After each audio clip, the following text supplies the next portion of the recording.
A paz do Senhor Jesus, meus queridos irmãos. Vamos continuar o nosso estudo sobre soteriologia, a doutrina da salvação. E nesta oportunidade nós vamos estar falando sobre mais um pensamento acerca da salvação. Pensamento este que é chamado de molinismo. Vamos ver como é que o molinismo entende a mecânica da salvação, como Deus realiza a salvação. Então, para começarmos a falar acerca do molinismo, o molinismo entende que a salvação ela é monergista sintelista, ou seja, Deus inicia o processo e o homem responde. E é evangélico, né? Nós vimos que o pelagianismo e o semipelagianismo foram duas seitas que tiveram o seu pensamento condenado pela igreja, né? Era o sinergismo herético, tanto um quanto o outro. Depois nós vimos o calvinismo, que entende que a salvação ela é monergística, ou seja, somente a vontade de Deus que é levada em conta na salvação, né? Por isso ela é feita por intermédio da graça irresistível. Nós vimos o arminianismo clássico, que advoga o sinergismo evangélico, que Deus inicia o processo e o homem responde. E agora nós vamos ver o molinismo. O molinismo, muitos teólogos molinistas, eles não gostam de usar o termo sinergismo, né? Porque eles entendem que o termo sinergismo dá a impressão de que Deus e o homem trabalham juntos na salvação. Mas como você já deve ter visto no arminianismo clássico, né, o sinergismo evangélico, que é muito bem explicado pelo Dr. Roger Olson, né? Roger Olson deixa claro que o sinergismo evangélico ele não tem nada a ver com o sinergismo herético do pelagianismo e do semipelagianismo. O sinergismo evangélico ele significa que Deus inicia o processo da salvação, é Deus quem salva, é Deus quem vem falar com o homem, é Deus quem toma a iniciativa na salvação, é Deus que desperta o homem do seu estado de pecado, é Deus que pela sua graça concede fé ao homem para que ele possa crer no Evangelho, se arrepender dos seus pecados e assim ser regenerado. Então, o sinergismo evangélico, ele dá toda a glória da salvação a Deus, né? Como Armínio explicou, né? Todo o mérito na salvação não é do homem, mas o mérito é de Deus, ou seja, do doador da salvação, que é Deus. Deus que é glorificado na salvação do homem. Então, o molinismo entende que a salvação ela é monergística sintelista. Esse termo, monergismo sintelista, ele foi cunhado há pouco tempo por teólogos que preferem usar monergismo não no sentido calvinista, que a salvação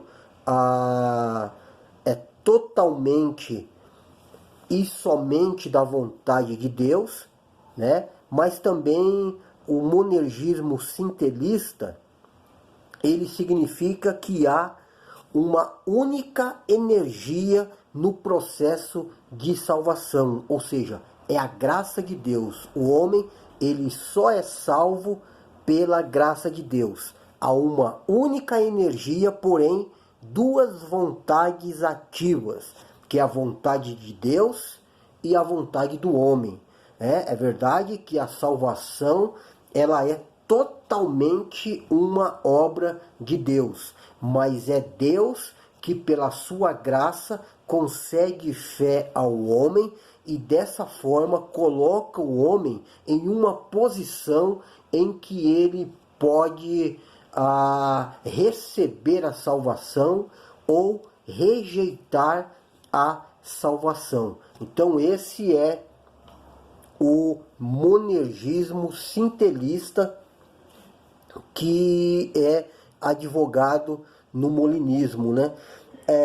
Então a gente também vai ver que o molinismo ele não é propriamente uma escola soteriológica, mas o molinismo ele é mais uma escola filosófica que busca conciliar a soberania de Deus com o livre arbítrio do homem a partir do conhecimento médio. Esse conhecimento nós vamos ver um pouquinho mais à frente.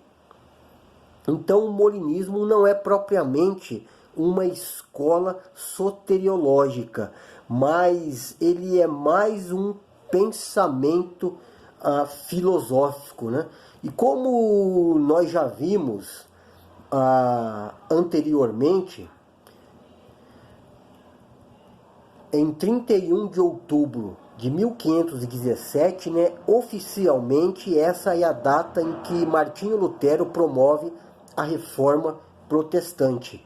E a gente viu também que a intenção de Martinho Lutero não era propriamente sair do catolicismo, sair da Igreja Católica, mas Martinho Lutero ele tinha como objetivo promover uma reforma na Igreja Católica, né? Até que chegou um tempo que Lutero viu que isso não seria possível. Então Lutero ele se separou definitivamente da Igreja Católica Romana. A Reforma Protestante ela avançou sobre os países da Europa, né? Muitos países foram atingidos pela Reforma Protestante.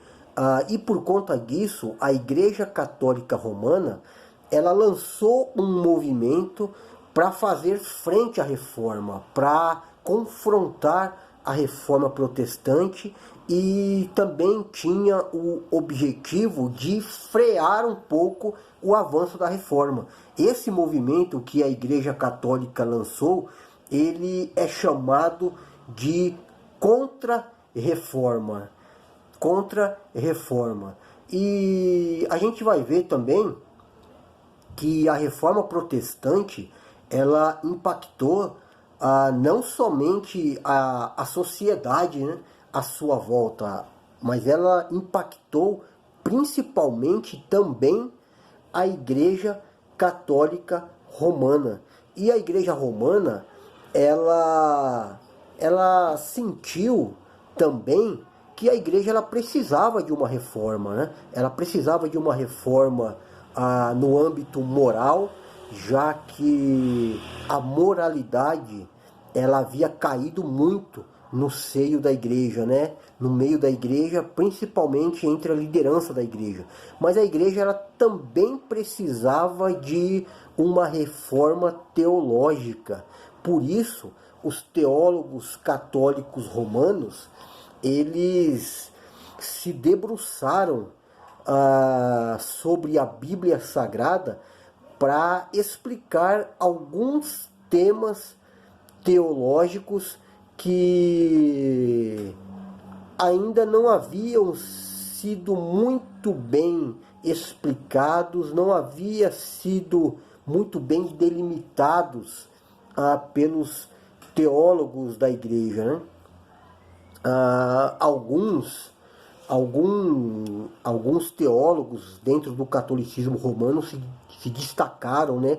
Algumas ordens foram criadas, né, uma ordem importante foi a Sociedade de Jesus, que foi fundada por Inácio de Loyola, né? Foi uma sociedade importante para a Igreja Católica Romana. Mas um ponto importante para nós partirmos para um bom entendimento do molinismo é o Concílio de Trento.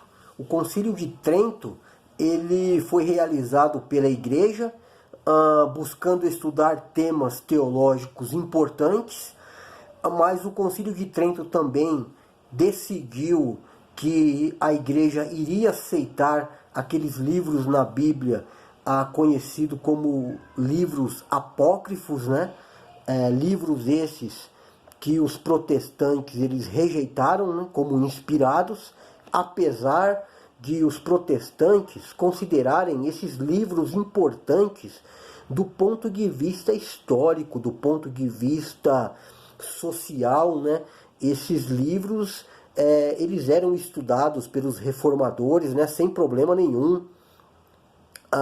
Esses livros eles têm a sua importância histórica, eles só não foram considerados inspirados, mas eles têm a sua importância histórica, né? Todo teólogo ele precisa ler, estudar os livros apócrifos. É importante para um entendimento cultural de vários pensamentos e doutrinas que existiam naquela época, né? Então, a gente vê que depois do Concílio de Trento, as controvérsias sobre graça, predestinação e livre-arbítrio, elas tiveram muitos debates calorosos entre os teólogos católicos romanos, né?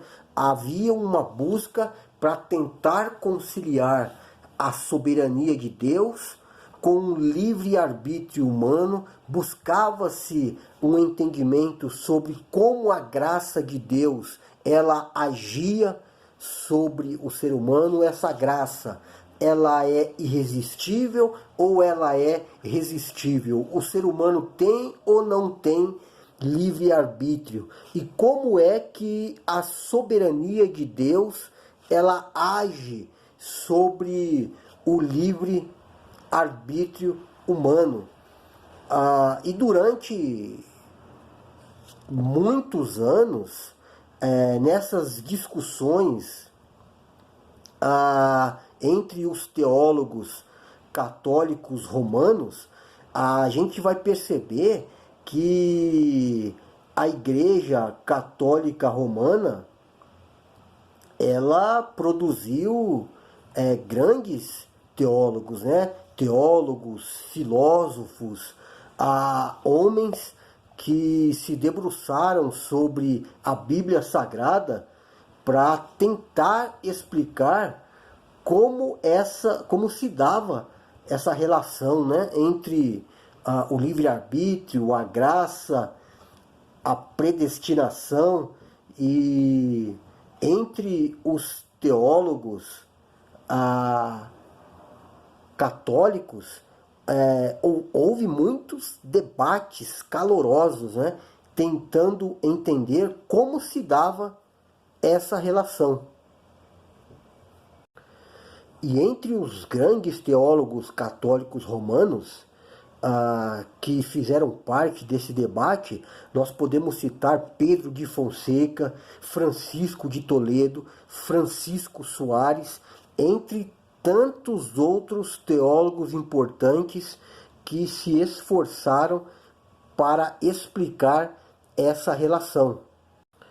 E dentro do catolicismo romano, entre os teólogos, os debates, as disputas, elas chegaram a um ponto em que o Papa Sixtus V ele decidiu nomear uma comissão de teólogos para que essa comissão de cardeais se reunissem e chegassem em um consenso, em um acordo. E os debates eles foram tão calorosos, os teólogos romanos não conseguiram chegar a um acordo, porque todas as posições entre os teólogos, todas as posições, nenhuma delas queria abrir mão de nenhuma certeza sua acerca da mecânica da salvação. A solução que o Papa acabou encontrando foi de encerrar a disputa e ordenou também que cada um parasse de atacar a outra posição. Isso para buscar, vamos dizer assim, uma conciliação. Ou seja, essa questão ela não foi resolvida, né? Cada teólogo sustentava um ponto de vista. Um achava que o homem não tem livre-arbítrio porque Deus é soberano, o outro achava que Deus era soberano, mas o homem tem livre-arbítrio. Enfim, essas discussões elas não tiveram fim. E muitos debates ainda continuaram, até que um teólogo jesuíta chamado Luís de Molina, que nasceu em 1536 e morreu em 1600, Luís de Molina, um teólogo espanhol, ele publicou em Lisboa o seu tratado sobre a concordância entre o livre-arbítrio e os dons da graça. Então, Luís de Molina, publicando esse artigo, ele procurou conciliar a soberania de Deus, a graça e o livre-arbítrio do ser humano. Então, Armínio, ou melhor, Molina, ele propõe uma via que ficou conhecida como conhecimento médio, o molinismo. Então, Luís de Molina, ele é considerado um teólogo importante para o renascimento do escolasticismo. Luís de Molina, ele publicou alguns trabalhos importantes na área de filosofia, lógica, física, psicologia, metafísica. Molina, ele é um teólogo espanhol muito importante para o catolicismo, né? Então, em meio a todas essas discussões, Molina ele propõe uma outra via que ficou conhecido como molinismo.